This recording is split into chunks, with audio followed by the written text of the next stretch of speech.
Yo, welcome back to Alvaro's Performance, and today we're actually just doing a catalytic converter on the firewall side of this Ford Explorer.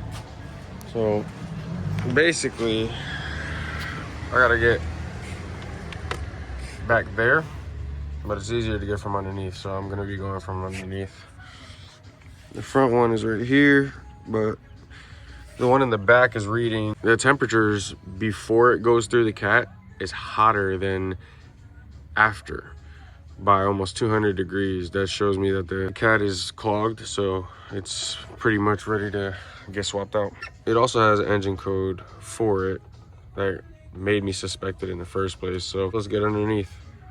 All right, so here I took the actual wheel off just to make it a little easier to get to other parts on this side, because that's it right there, that ugly looking rusty thing.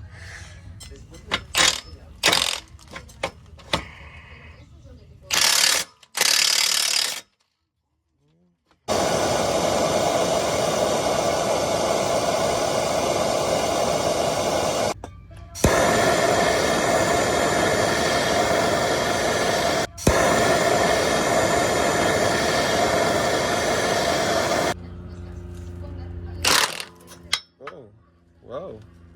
That wasn't gonna matter anyway. Bing. Alright, since that one snapped, I'm not even gonna attempt to do this side to drop this piece of exhaust out my way. I'm gonna just work around it. Call it a day. Alright, so I got those off. They were actually a pain to get to, some of them, but I wire brushed the surface and put the new gasket on. I'm about to put the other one on, and I'll show you after it's on. All right, cat is on. There she is from this side. All right, that was fairly simple. I mean, did go through a couple different struggles, but snapping the bolt on the one wasn't really a struggle because the new one had new bolts, and the real struggle was getting in the tight area at the header, which I just wound up doing it real quick. But thank you guys for watching. Make sure to like, share, and subscribe, and let me know what you think, man. See you in the next one.